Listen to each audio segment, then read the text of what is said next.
King Alant XII, by channeling the power of souls, brought unprecedented prosperity to his northern kingdom of Boletaria.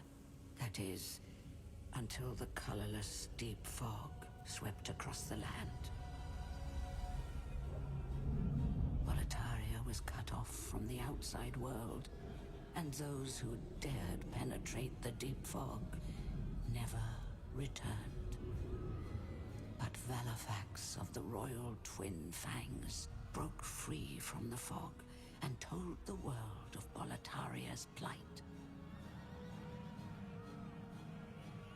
That the old King Alant had roused the Old One, the great beast below the Nexus, from its eternal slumber, and that a colorless fog had swept in, unleashing terrible demons. The demons hunt down men and claim their souls. Those who lose their souls lose also their minds.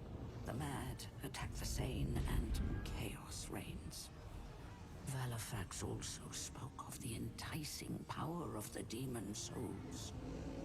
Each time a demon claims a human soul, the demon's own soul is invigorated by the life force, and the power of a mature demon soul is beyond human imagination.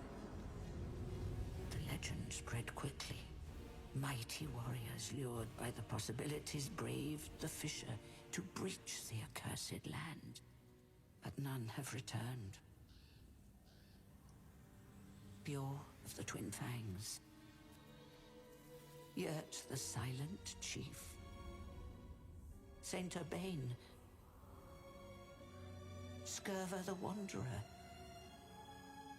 the Sixth Saint Astraea with her Night Girl Vinland, and Sage Frake the Visionary. The colorless deep fog slowly creeps beyond Boletaria's borders. Humankind faces a slow and steady extinction. The deep fog will eventually swallow all lands near and far. But Boletaria has one final hope. A lone warrior who has braved the baneful fog. Ah, has the land found its savior? Or have the demons found a new slave?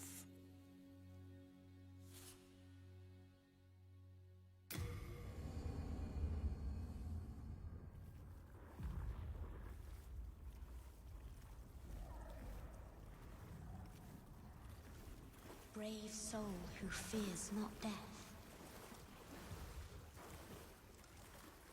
I shall guide you to the fissure.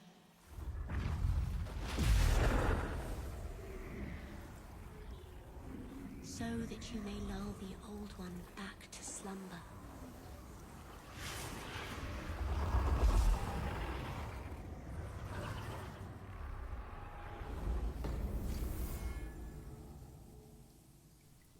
What's up, everybody, and welcome to the first episode of this playthrough. I'm calling it a playthrough. It's sort of a guide, walkthrough. We're going to basically be a bit of a tutorial.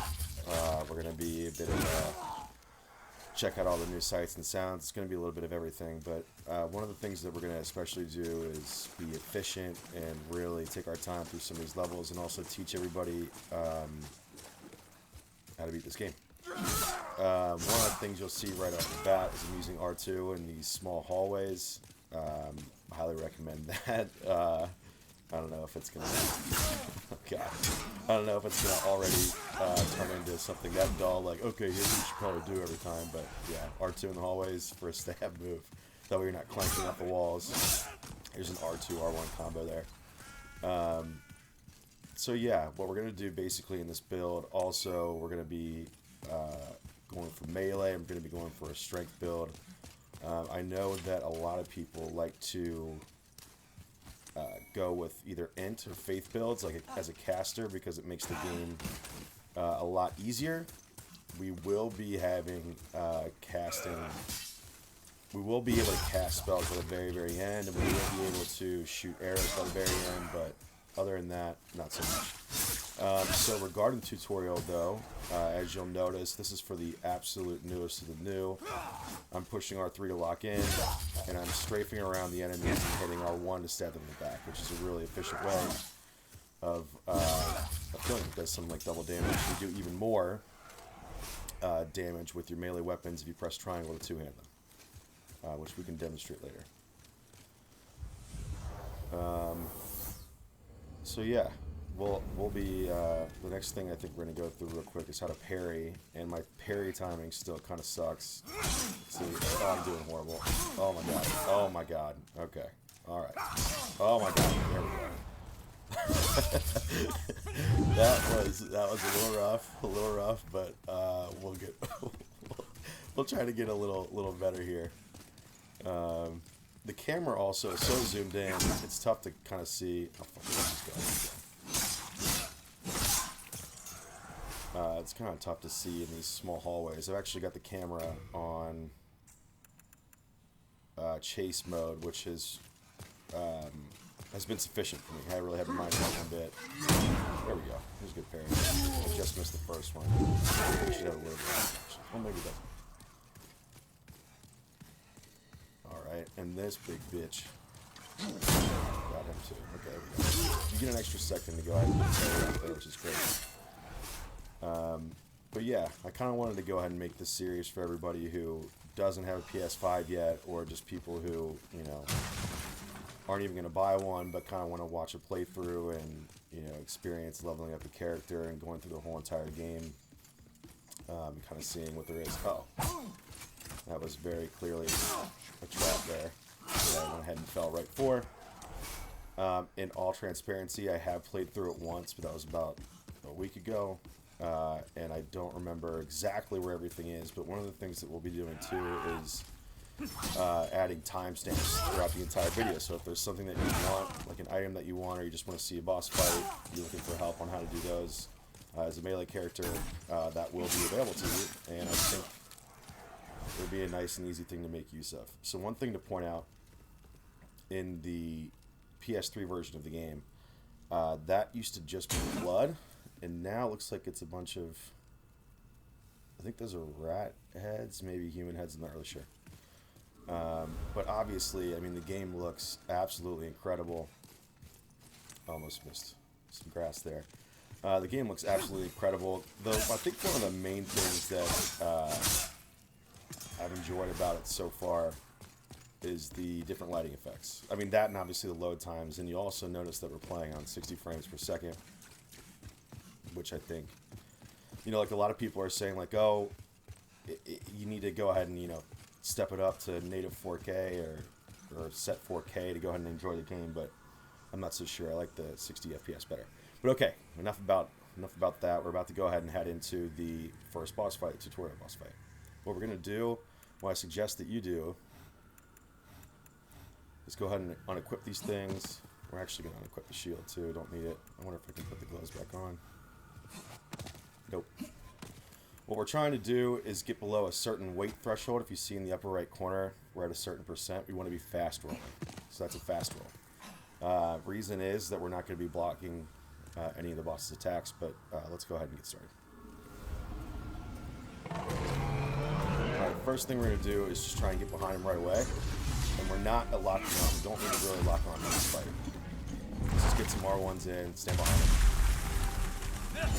And I'm actually just going to kind of show up for the rest of this. It's pretty self-explanatory. You just want to stay behind the boss, kind of bait those attacks in, and stay out of the range of the big drop move that he does.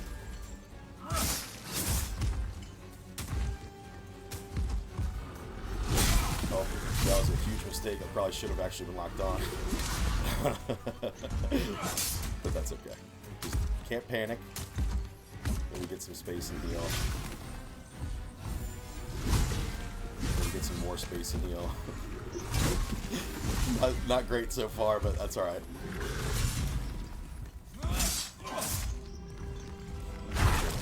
Move we want to kind of bait.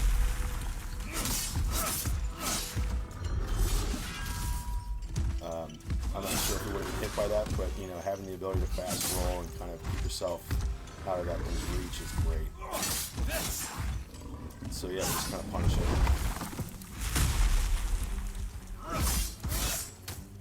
He's kind of backed in, so we'll give him some room.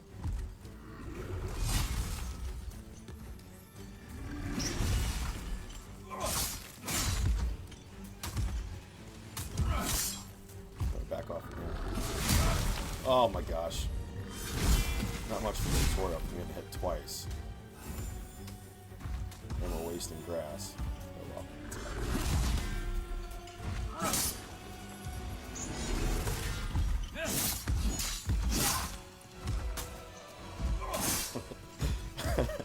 It's just, my first thoughts going into this were, okay, this is going to be super easy. I'm just going to go ahead and breeze right through this.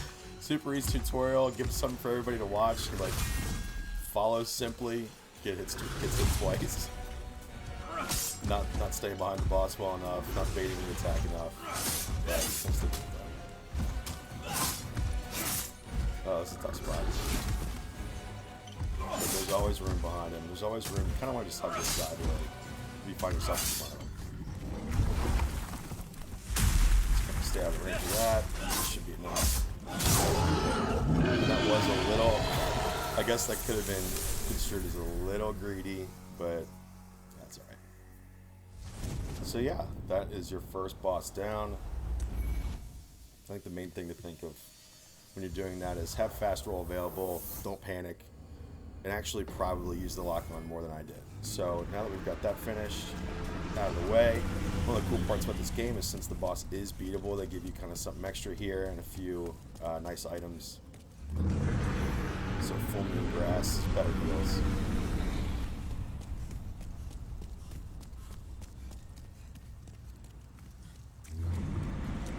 Some more full moon grass. I believe there's some upgrade stones as well. Some more grass. That's going to help later, especially because we are going to do our very, very best to not have to farm any shards. Or not shards, farm any grass. And that's about it. That's all there is here. And let's watch.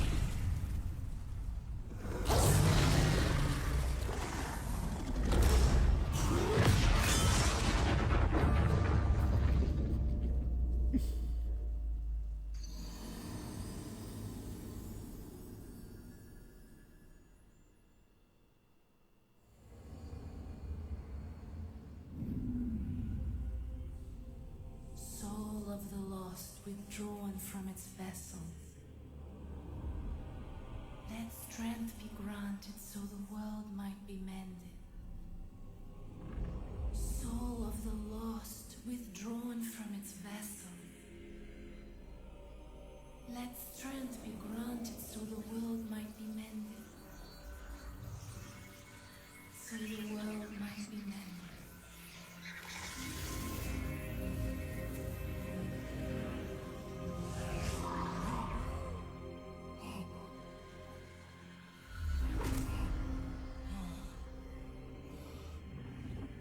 Is the Nexus. It holds together the northern land of Boletaria. Thou canst not quit the Nexus, but the 5 Archstones will guide thee to the outer lands. Okay, so we've reached the Nexus, which is basically the main hub of the game. What we're going to do here, I think we're going to go ahead and cut it off here. And we will resume with the playthrough in the next episode. So thanks for watching. I'll see you in the next one.